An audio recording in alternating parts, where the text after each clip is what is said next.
Senior pictures are right around the corner for 17-year-old Alexis Murphy, and she is headed out to get her hair done. Hi. Got to make this long-ass drive. I don't want to do it. I'm gonna turn up. Nothing new. I'll let your girl. Oh, she can make you smile, yeah.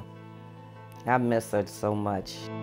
Alexis's mom, Laura, recalls that Saturday in early August, now every detail of the day engraved in her memory. I was getting up to go to work. I know she coming in because I knew I was supposed to give her some money for her hair. She was laughing, she was happy. And she walked at the house, and that was the last time I ever seen her. Just after 3 p.m., Alexis posts on her Twitter account, "Bergbound." She's on her way to Lynchburg, about a 20-minute drive from her home in Shipman, Virginia. Alexis's mother is on her way out too, to work the overnight shift at the post office. But in the wee hours of Sunday morning, Alexis's grandmother, who lives with them, awakes to a terrifying discovery. Alexis didn't make her midnight curfew. She had never done that before. That's something that's not right. That's not Alexis. Laura called me, and she said Alexis didn't come home, and I told her right then and there she needed to call the cops. I was trying to keep calm and not panic because, you know, as a father, you know, in this situation by not coming home at a curfew and not bringing my car home, you know, you think about just about anything runs through your mind. The local sheriff's department is notified of the missing teen, and so are friends of Alexis. And she's got a lot. Alexis's social media footprint is large, with thousands of followers turned searchers. Social media was a big help because they put it out there so people just start coming and searching with them. But they called the state police in, and they had the helicopter in the air that night. The FBI was on ground too. Then just 3 days after Alexis goes missing, police make a disturbing discovery. Her father's car that she was driving was found in a movie theater parking lot here in Charlottesville. You know, abandoned, nobody was in it. But at some point, someone was, and it's captured on nearby mall surveillance cameras. The car is seen pulling in around 10:30 at night, the day after she went missing. And who's the mystery driver behind the wheel? You couldn't see who got out of it though, and you know, they really tried to enhance the video, but it was just a very grainy black and white surveillance video. It was at night. We were never able to see on the camera who drove the car. Then investigators get a hunch. It was more or less just brainstorming where she could possibly go. You know, we knew that that was a place where she would hang out. The Liberty gas station in Lovingston, where local teens hang out after school and on weekends. And sure enough, we did find video of her coming into the gas station and purchasing gas shortly before she disappeared. And when detectives study the tape, absolutely normal. You know, she appeared to be happy. There was nothing wrong. She didn't seem upset. But on her way out of the gas station, frame by frame, there it is. A man holding a door for a woman to leave the store, and she walks out, doesn't look at him, doesn't say anything, she doesn't stop, just like just an everyday, you know, nothing extraordinary about it. But was that really the case?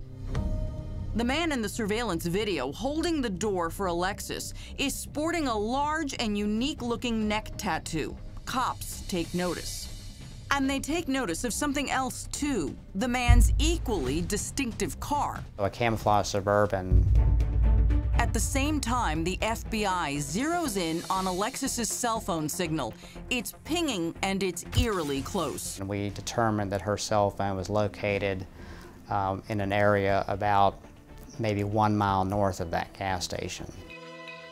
And when FBI agents and Virginia State Police swarm the area of the cell phone's location, it was abandoned property. It was an old house right beside Route 29, right along the main highway. Of course, since it was in the summertime, there's so much vegetation, you know, 5 feet away from the road, you're in the shadows. And parked within the overgrown brush, a very conspicuous camouflage Suburban that was pulled also into that area. Quickly, detectives are greeted by a familiar face. He had a very large tattoo on his neck of Daffy Duck. Investigators believe he's the same man on the surveillance tape at the gas station who held the door for Alexis. He met them at the beginning of the property, and he certainly didn't say anything directly, that would implicate him. But the creepy factor is about to go off the charts when seasoned detectives approach his camper. He had a video camera on top of his camper pointing out to the driveway. And just his general demeanor, he was normal at first. He's the kind of person that makes the hair on your neck stand up, I guess is the best way I can put it. The man identifies himself as Randy Taylor and invites detectives inside. Once inside the camper, something sparkly catches a detective's eye. A diamond stud, which would be similar to like a nose piercing or an earring, in the carpet, as well as a fingernail.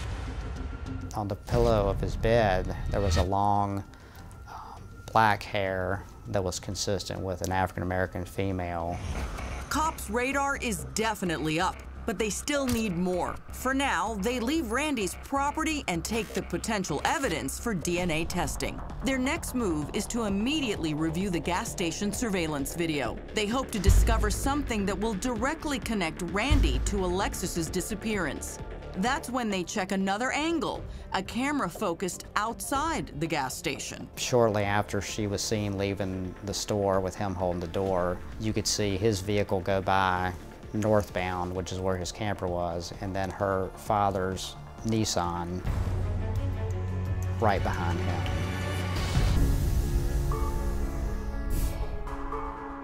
I'm just playing with my hair. It's so lustrous, I think. 17-year-old Alexis Murphy is missing. At that moment in time, I realized that something has really happened to her, and it's not a game. The last moments of the Virginia teen are caught on tape with a man identified as Randy Taylor. I want you to tell me what you did to her and where she is. And what's his connection, if any, to the disappearance of Alexis Murphy? Just please let her be alive. Let me find her, let her be alive.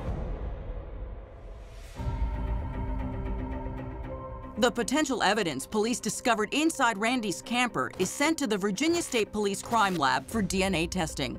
The diamond stud, strand of hair, and broken fingernail Matched Alexis's DNA. Once that was a match, he became a clear suspect then. But Randy says he can explain. Once he knew that we knew, he finally said, okay, I saw her.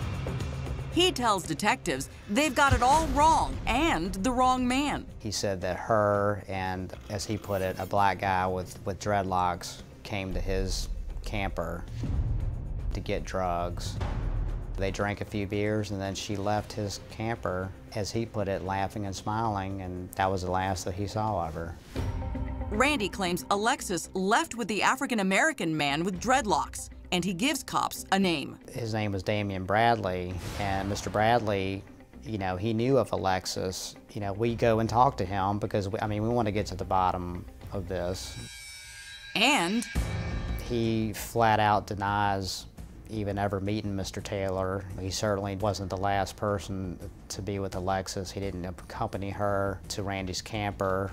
And according to detectives, Damian Bradley's alibi is solid. The weekend that this happened, he was with his father in Alabama. He wasn't even in town. With potentially incriminating DNA and Randy's false statements, cops have enough to arrest him on abduction charges.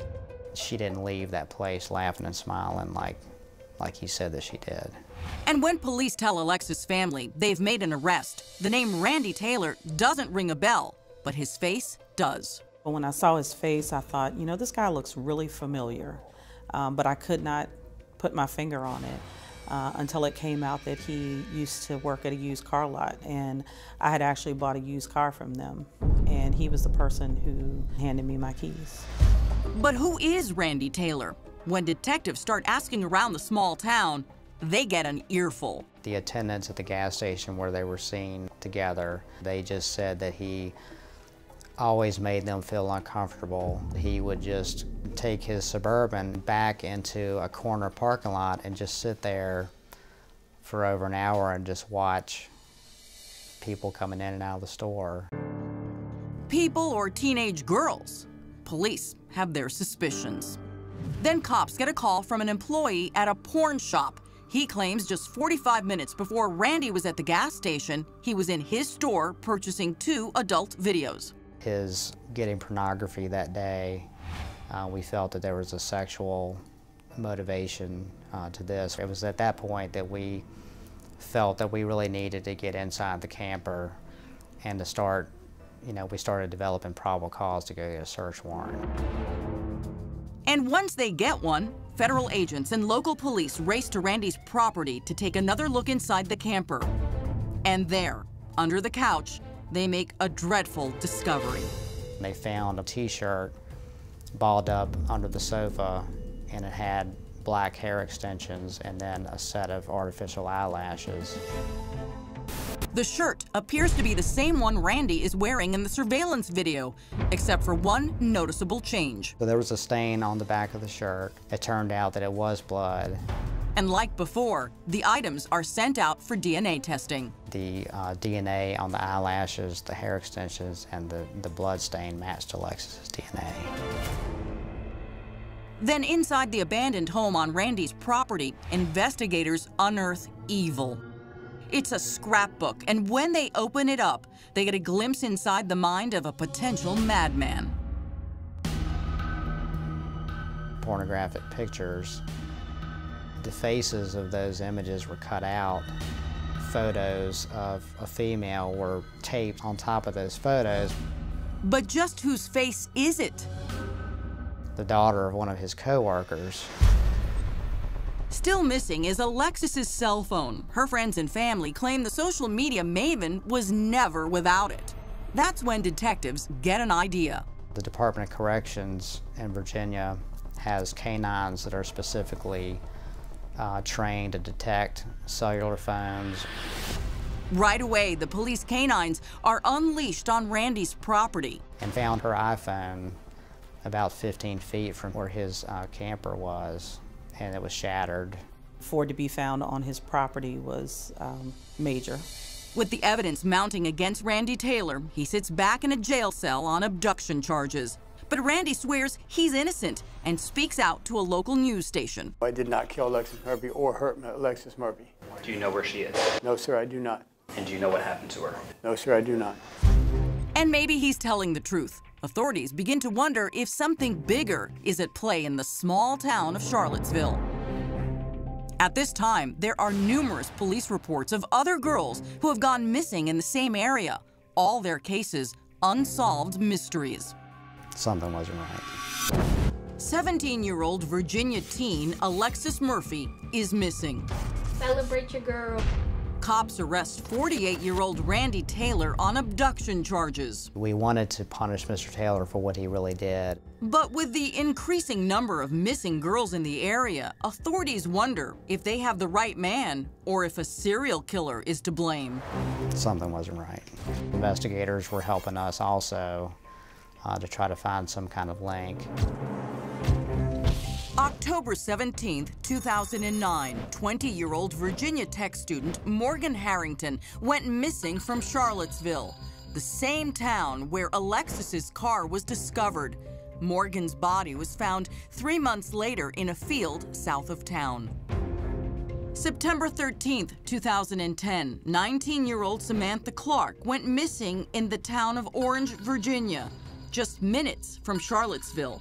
Her body was never discovered. And again on the same date of September 13th, but in 2014, 18-year-old Hannah Graham disappeared after a night out with college friends in Charlottesville.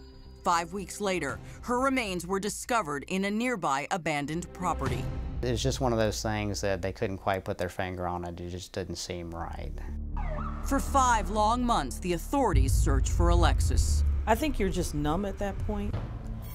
You wake up from whatever hours of sleep you manage to get, and you just have hope that today is going to be the day that she comes home. Today will be the day that we find her. Sadly, that day never comes for Alexis's family. So at that point, I started researching homicides without a body.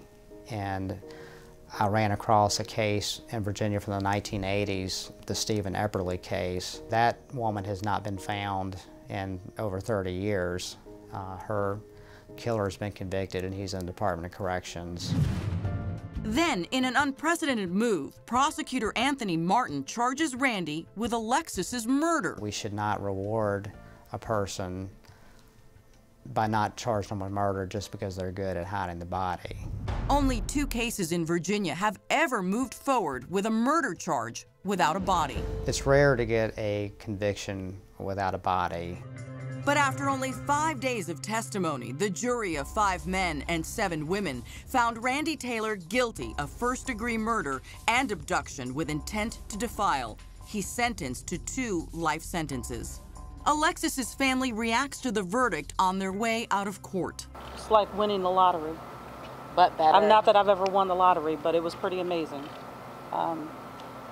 Just felt like justice had been served, and you know, wherever Alexis is, she can be at peace now. Then, in a stunning turn of events, just 2 months after Randy Taylor's murder conviction, this bombshell. A suspected serial killer makes local news headlines. His name, Jesse Matthew. He was a person of interest that came about in the Morgan Harrington case, and then he later came up with the UVA student Hannah Graham. Jesse Matthew is charged with the abduction and murder of Morgan Harrington and Hannah Graham. Both girls went missing out of Charlottesville, the same area where Alexis disappeared. That was even more concerning. And there's something about Jesse Matthew that stands out to investigators working the Alexis Murphy case. He was a large African-American guy, a black guy with dreadlocks. The same description Randy gave cops of the man he claimed left his camper with Alexis. He still says that he's innocent. There's just too many things that haven't been told for me to be convicted of murder of Alexis Murphy. I did not murder Alexis Murphy. I did not abduct Alexis Murphy. Randy Taylor is convicted of murdering missing Virginia teenager Alexis Murphy. He got what he deserved. But did he? Jesse Matthew was a person of interest in 2 other homicides in Central Virginia. Authorities begin to wonder if they've just convicted the wrong man. That's not good at all. We want to know what the truth is. Randy Taylor sits behind bars convicted of abducting and murdering 17-year-old Alexis Murphy. Randy has always maintained his innocence and is sticking to his story. He said that her and, as he put it, a black guy with dreadlocks came to his camper, you know, to get drugs. And after that, Taylor says Alexis left with the mystery man. As he put it, laughing and smiling, and that was the last that he saw of her. Then comes the shocking arrest of suspected serial killer Jesse Matthew. Now authorities are beginning to wonder if Randy Taylor is telling the truth. Jesse Matthew was a person of interest in 2 other homicides in Central Virginia, and because he had, he was sort of fit the description of what Mr. Taylor said, his attorney, you know, wanted us to explore whether or not Jesse Matthew had anything to do with Alexis Murphy. Cops take Matthew's DNA and compare it to other samples extracted from Randy's camper. The results come back, and it's a monumental moment. He was excluded from our case. We strongly feel he had nothing to do with Alexis's case whatsoever. It's proof that Randy Taylor is the killer, and his murder conviction and 2 life sentences will stand. I consider him to be a cold-blooded killer. But now, with hard DNA evidence, Taylor changes his story. He makes an 11th hour confession and wants to cut a new deal. He's suddenly at sentence and wants to, you know, give us the location, or as he put it, you know, tell you where she is. You heard right. Randy tells prosecutors that he will tell them where Alexis's body is in exchange for reducing his 2 life sentences down to 20 years. Alexis's family is quick to react. I couldn't rest, or my family couldn't rest, knowing that we didn't do all that we could, and we had the opportunity to put this monster away for forever. That means no deal for convicted killer Randy Taylor. Sadly, it also means no real closure for Alexis's family. She deserves to be laid to rest somewhere where we can go and, you know, that's her place. She deserves that. Everyone deserves that. We'll keep looking and hopefully find her, but we're not going to give in to him. Alexis's family agrees with prosecutors. Randy Taylor is a menace to society.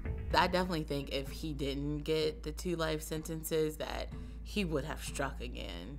Or did he already? Randy Taylor has done this before with the case in Orange County. He's not been charged yet. That's still an active investigation. Her name is Samantha Clark. The 19-year-old went missing from the town of Orange, just 28 miles from Charlottesville in 2010. Her body has never been found. Cops originally suspected Jesse Matthew. Samantha's case was reviewed to see if there was any connection. There wasn't, at least not to Jesse Matthew. He was the last person that had tried to contact Samantha Clark before she went missing, and she's never been seen again. That person? None other than Randy Taylor. I think Alexis was his first rodeo. I don't think she was the first girl. I don't think he ever imagined that the FBI would be involved or that this case would ever be as big as it has become. And that's where he made his mistake. A mistake that suggests that Jesse Matthew isn't the only suspected serial killer in the small community of Charlottesville, Virginia. Randy Taylor's a predator.